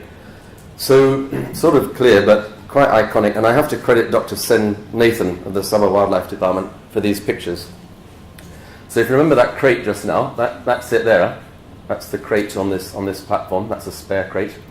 And this is the modified Sikorsky helicopter, which has a cable of about 100 meters that drops down, is attached to the crate. So here's the helicopter, There's the crate, and then a small tree is attached to the crate. Otherwise, the crate will actually start doing this, and the rhino, if it doesn't get giddy, it won't feel very good at all. So basically, that's it. Helicopter, 100-meter cable, crate. What do we call this thing? A stabilizing device, a small tree. So that's how to get them out. 5 years ago, it just seemed impossible this could be done. So just to reiterate, it's not easy, but it can be done. And I really think that if enough people think that we can produce Sumatran rhino embryos in the lab and start doing it now as one global program, it will happen. I don't see any problem with that. Okay, that's it. Thank you very much.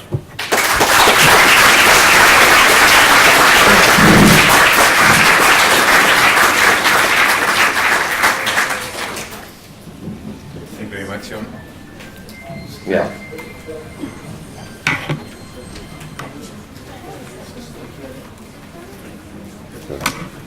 Okay, so then we are a bit behind schedule, but I think it's been a very great opportunity to discuss about this issue. So then we're going to get another 20 minutes or so of Q&A. So then if some of you have any commitment, please feel free to leave the room quietly without disrupting much what is being talked.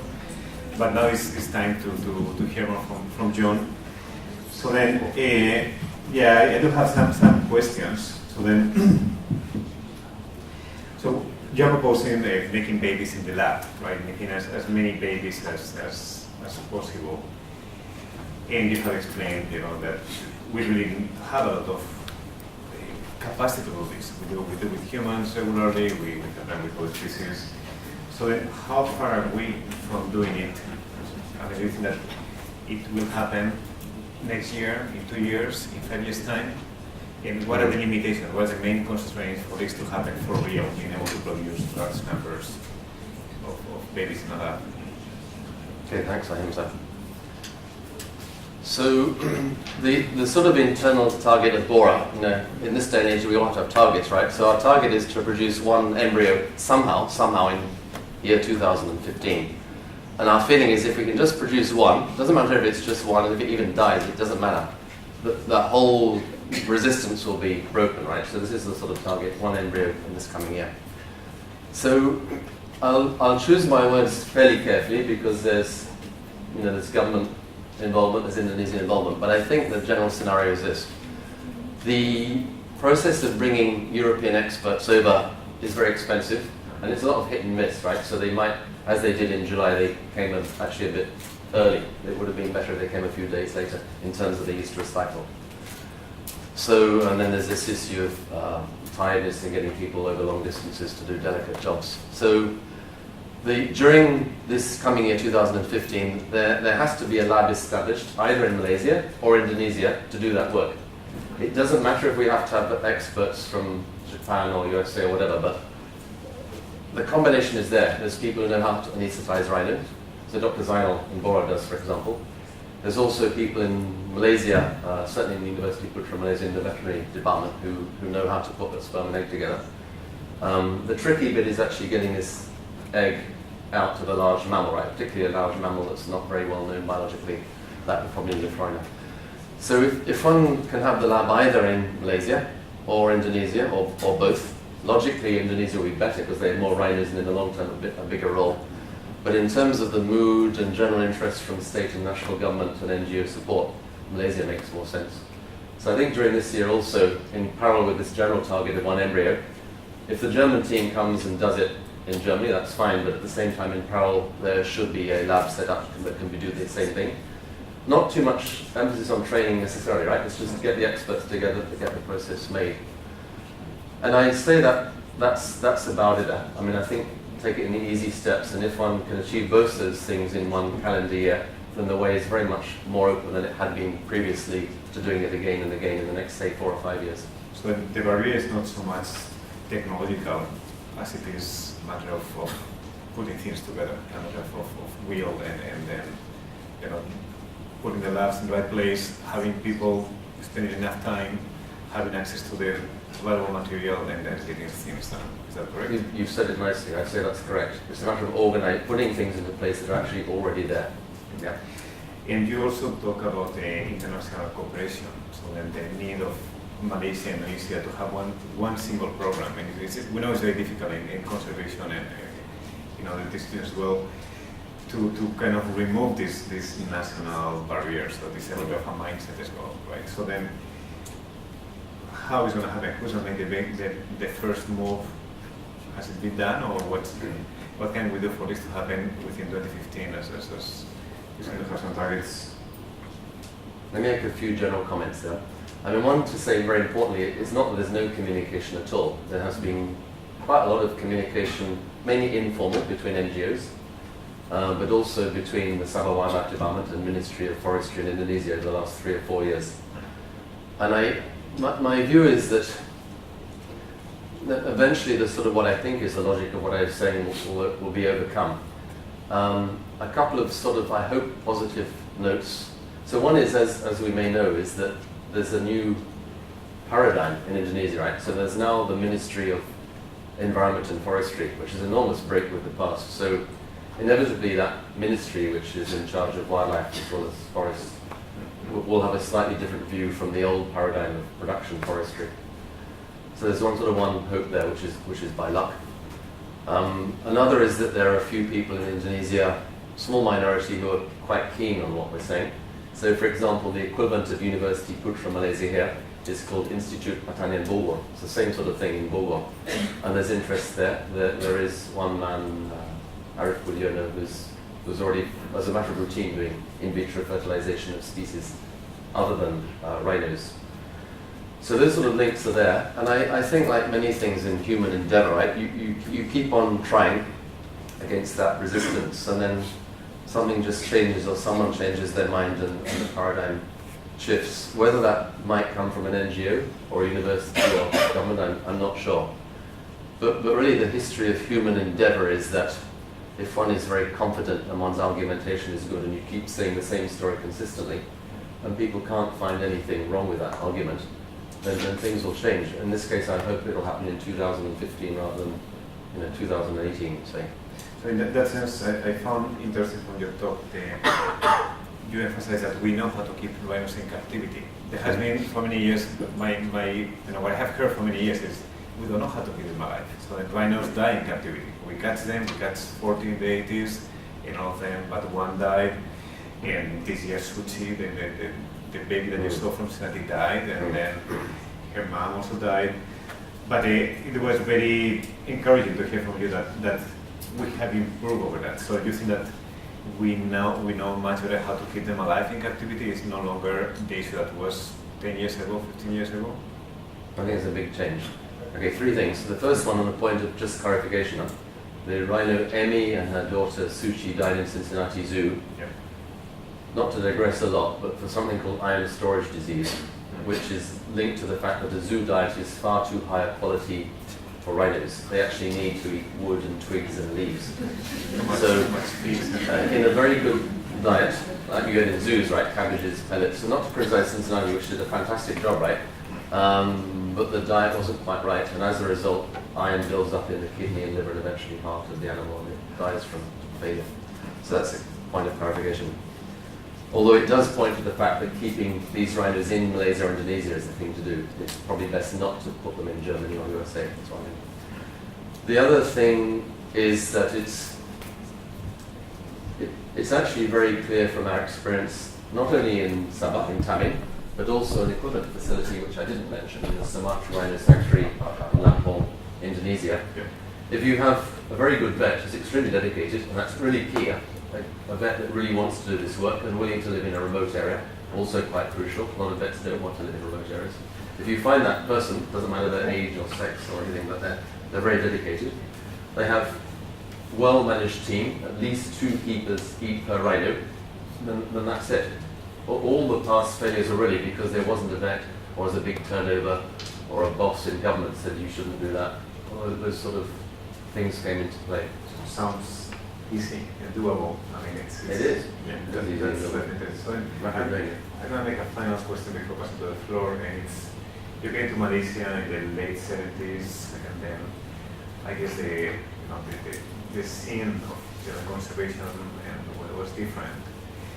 And so then, can you identify any species that is now where the Sumatran rhino was 35 years ago? Can you say, this is, the current nowadays people work on this species are not realizing, the dynamic of some species.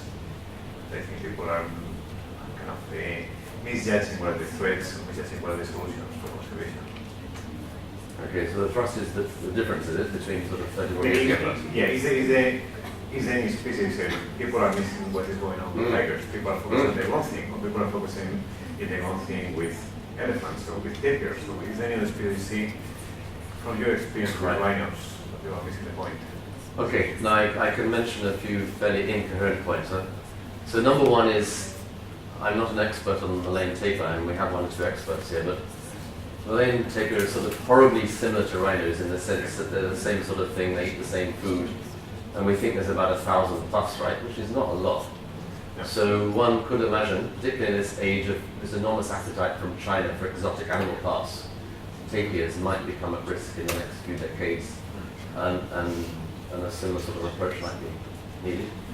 Another thing is simply wild cattle, Seladang in Peninsula Malaysia, Banteng in Sabah, are in very, very low numbers, and they're certainly not increasing. Seladang, I think, is declining, Banteng may be stable, but not increasing.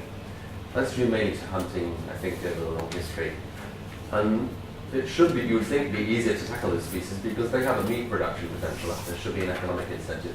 So it'd be really great to see Seladang taken up again, as it was 20 years ago, and Banteng as a meat production as a way to save the particular Malaysian species. Another I just want to add on briefly is this. I really have no quarrel at all with the idea of national parks and protected areas, the newer ideas of habitat rehabilitation and wildlife corridors. But I do see a sort of risk of these sort of things becoming fashions rather than needs. The Sumatran Rhino example tells us, look at the particular circumstance of that species and don't be seduced too much by protected areas, habitat restoration and corridors. And by implication, when species are very endangered, you shouldn't be afraid to bring them into captivity. That may take 50 years. You may need to set up a program for 50 years. And of course, in parallel, you'll need to see how to restock them in the wild. And frankly, I made it not as a joke much earlier in my presentation. If there was no poaching of rhinos, and if oil palm plantation owners would agree to have low fertilizer use, which will come anyway as fertilizer costs go up, and natural weeding, you could have actually rhinos and cattle grazing under oil palm. You would have a lower productivity of fresh root bunches, but it's doable, right? So that sort of thinking seems very foreign to us now, but we shouldn't be afraid to think of these, what's seemingly outlandish ideas. Okay, so we have time for some questions. And what I will ask, we'll collect 3 questions at once, and then we'll pass to John. What I will ask is, just those who are making the question going to get the microphone, and please identify yourself, name and institution. And also we have, is there people in the UK are there? Okay, so when you have 2 or 3, just let us know, okay? They have the, okay, what's the word? Okay, so then any questions from the floor?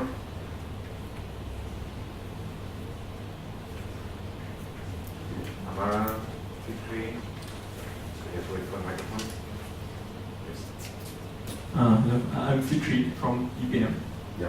So I'm just thinking, like, with all this challenge, how many years do you expect, if nothing happens at all, how many years do you expect that you can sustain the rhino? How many lifespan are we looking at if we don't breed now? How many years do we have? Okay. Okay. My name is Amara, I'm from Nottingham. What is the ideal natural setting for rhinoceros? And number 2, why aren't you advocating protected sites? Protected sites. Yeah. How many years can we keep the rhinos? Okay. So in the Malaysian context, on the assumption that we only have 3 rhinos left in captivity, we might get 1 or 2 more. I'm a bit doubtful it's possible, but that's that range, right? Given their reproductive condition, it really depends on husbandry and care, how long they survive. So it could be anything from next year to 10 or 15 years from now in the Malaysian context, which is actually why Indonesia's role is really vital. I mean, if the nations work together, I see Malaysia's role more as pushing the envelope along, right? Getting these things in action That would be the main role. But Indonesia may have 100 or so rhinos. But to answer your question, what happens if nothing changes, then I think there'll be a similar trajectory. The numbers will, despite my optimistic friends in Indonesia, the numbers will sort of tend to go down like that. Maybe over a time frame of 50 years or so. I mean, they're just the numbers, they live for 35 years, right? The numbers will just go slowly down.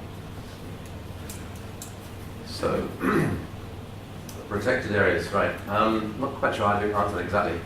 I think the simple answer why not advocate for protected sites is this, right? If you take the premise that we need to produce more baby rhinos, it doesn't really matter where they are, how they're kept up. If you have them in protected sites, if they're not manageable in some way, in other words, you can't monitor their estrous cycle, you can't tell if endometriosis is building up, whatever, you don't really know what's going to happen. So I think in my vision of things, even if there's a protected site, it still needs to be fenced, it still needs to be quite a small area where you can monitor the rhinos some way, and they still need to come back to a night stall or a salt lick every so often so you can quickly take out some blood for what you want to do. So I'm not against the principle, it's more the management. How do you get rhinos in a situation where you can consistently monitor and do things if necessary, make decisions? Suddenly forgot the first question, can you remind me? The ideal natural setting for Well, again, if you listen to what I said earlier, I am not convinced that humid equatorial tropical rainforest is great. Obviously, it works because they've still been around and breeding. But what I'd really imagine is a cooler temperature. We have actually an impossible array of things, right?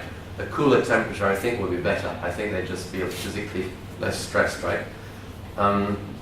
They certainly need some shade, and it's clear from observations they don't live, say, like the African Indian rhinos out. They need some sort of shade, partly for temperature regulation. So what I'd imagine, something I didn't mention earlier, is this. And the rhinos in captivity, their diet is a bit different from what we see in the wild. So in the wild, they just go around, wandering around, and they snatch leaves from a whole variety of species of plants, because the tropical rainforest is very diverse. But if we, and as we do, give them food to select in captivity, they consistently prefer only leaves of fast-growing pioneer trees. So that would be ficus, macaranga, rubiaceae, various new forms and things. So it seems to me that their diet is really not that good in evergreen, close kind of rainforest. They're more a forest edge. So if I put all those things together, I think a place that's not very, very hot, quite fertile soils where food quality is good, secondary forest or forest edge with the right quality food. size? Sorry? Size of forest? Is there a size? Do they need Okay. I would guess, only guessing, right? The ones kept in Sumatran captivity are in 10 hectare paddocks. Ours are in there's less than 1 hectare. That's due to topographical constraints. And they do okay. I mean, they're still cycling, they're still healthy. But it's quite certain there's some level of stress. You know, the smaller the paddock, the more the stress. I mean, just one knows that, right? Because people watch them and they get noises and they occasionally bump into the fence or something. So, okay, ideally, I'd be many hundreds to the low thousands of hectares. That would be ideal, right? Which would sort of mimic a natural home range, which we know. I mean, the female Sumatran Rhino is about 1,500 hectares. So it's a sort of trade-off between management. But I suppose you could say low hundreds of hectares would be ideal. But for management, a very few hectares per rhino will be much easier. Okay, we have time for one more round of questions. So then, 4, 5, yeah. Then, you, let's say you were 4. Okay, so let's take the 4 questions at once. Please identify yourself. And the university. Hi. I'm Junaidi from Wildlife Research Center, UPM, Faculty of Veterinary Medicine. Just to ask you a continuing question from what you answered from this questions. Have you investigated the nutritional values of those fast-growing shrubs, and then in terms of how it affects the endocrine level in the animal? That's my first question. All right.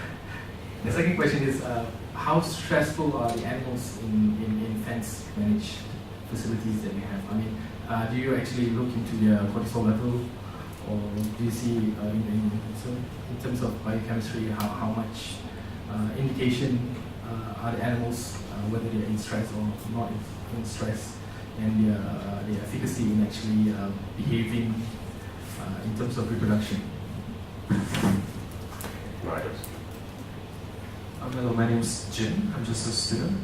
I just want to ask if there is any surgical solutions to solve the infertility of the female rhinoceros.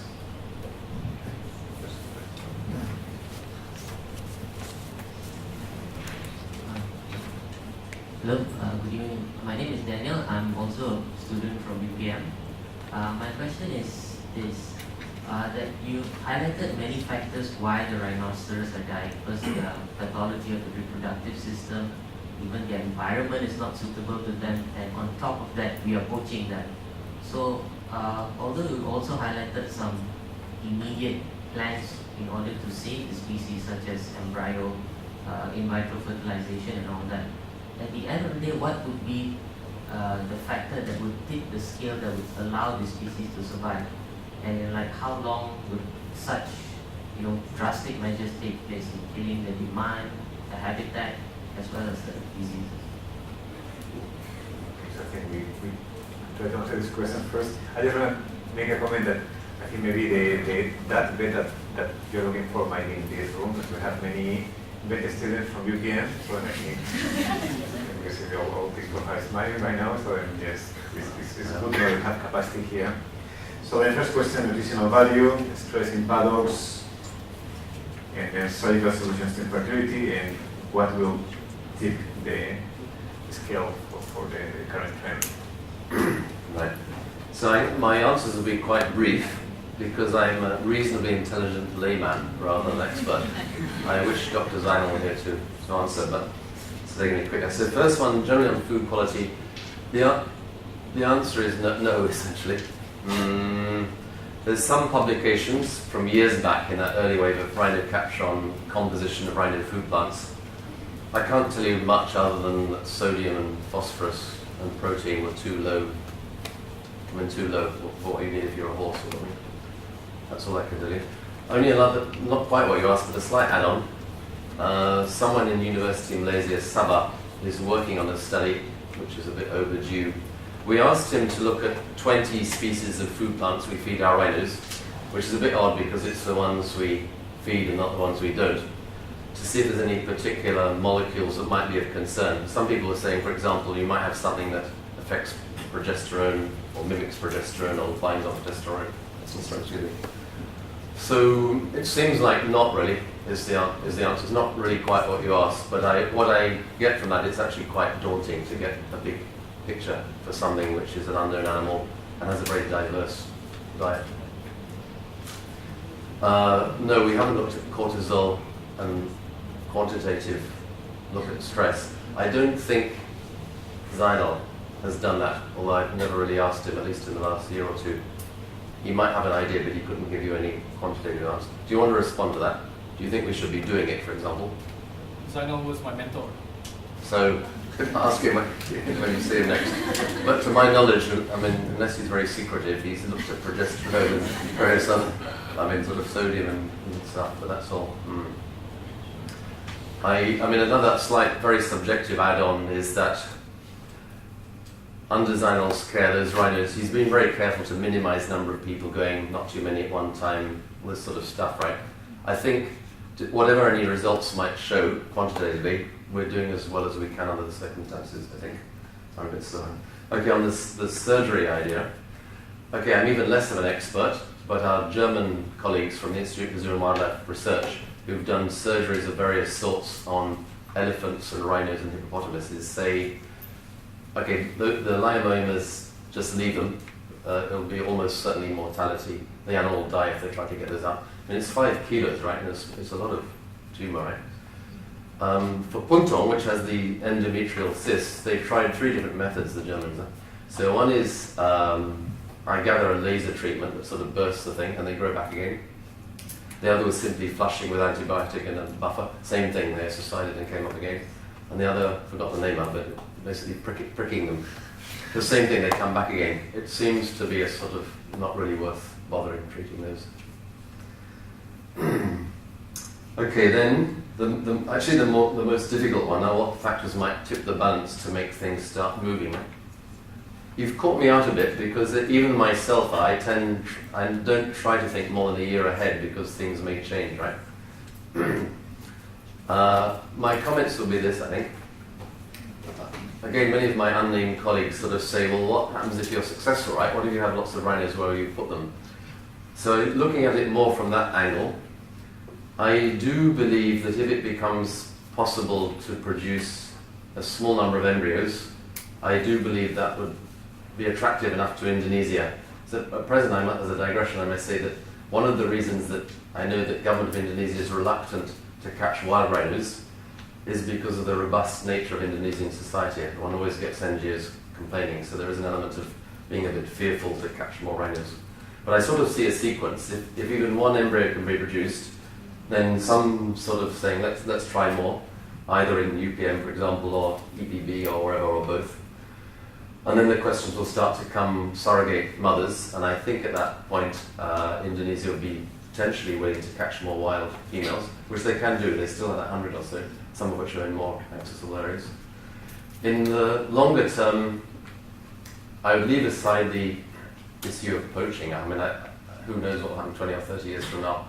But I do believe, again, I mentioned the possibility of putting rhinos in a few thousand hectares of mature oil palm. It sounds crazy, but I think that bushy, low vegetation, which you can stimulate woody vegetation rather than palms, could be done.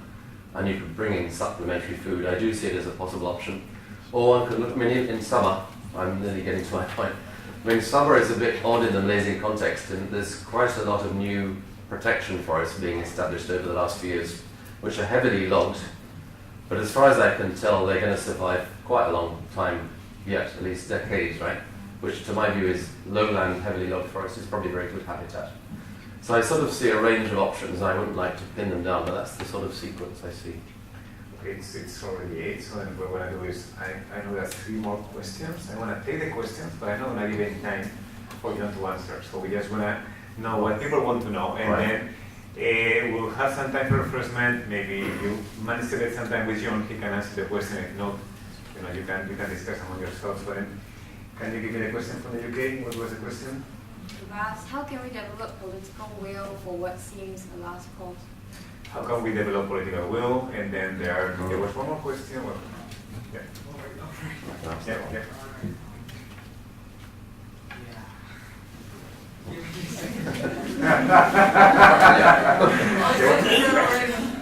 She said I was going to be the third one, 3 people already. Yeah, there was one more here. Yeah.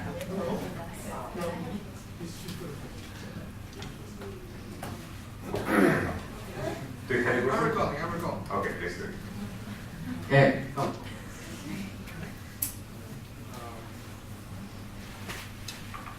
Is there more of a steady cooperation between these various NGOs now than there was before? As to improve, and then let's make a question nearby with the microphone, yeah, and the other one here. Yeah. Yes, Dr. Payne. In your slides, it was written that the population of Sumatran rhinoceros is expected is around 100 in Sumatra. So I was going to ask, when was that census taken? How many years data is that? And another comment, if I may. Quickly. Is the first person? Yeah, quickly. Okay. Sorry. You seem to discount the need to, go for no poaching of this Sumatran. Why is that? Don't you think that by having more of these Sumatran rhinoceros, you would have more of these eggs that you can extract? And then the final question here. My question is on in vitro fertilization. So we were discussing about having the facilities in UPM, or that the need to have the lab facility in Malaysia or Indonesia, as well as the expertise in extracting the the oozes. Yeah. So which one exactly is the main concern now that it's actually lacking in our region, and what is your suggestion to the budding future vets or biologists to counter this problem? Okay, so interesting questions that will remain unanswered if you manage to catch your leaders. But we're just gonna finish here. Can I invite Datuk Paduka Saitum to come here? Just a moment. See, break the traffic jam to come into. So just can you just come over to the front? Yes, please. Right. Yeah. Yes, yes,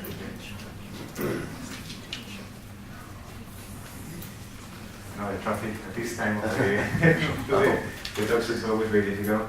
So we have a little token of appreciation for jumping. Please come in if you can pass to jump in the token of appreciation. Yes, please. No, just please come to it. I think you don't have to say anything, so you're safe. Oh. Hello. Yeah, hi. Was very interesting. Yes, I need to count it. Thank you. We're going to look at the cameras. Carol.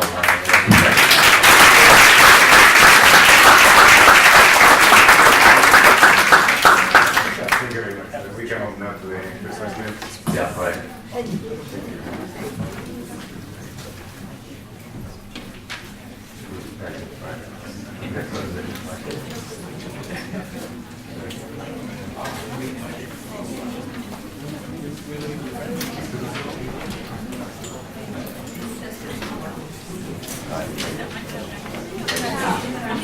Hi, nice to meet you. Yeah. Thank you very much. Yeah. You stay for the refreshment. We have some time now to eat and people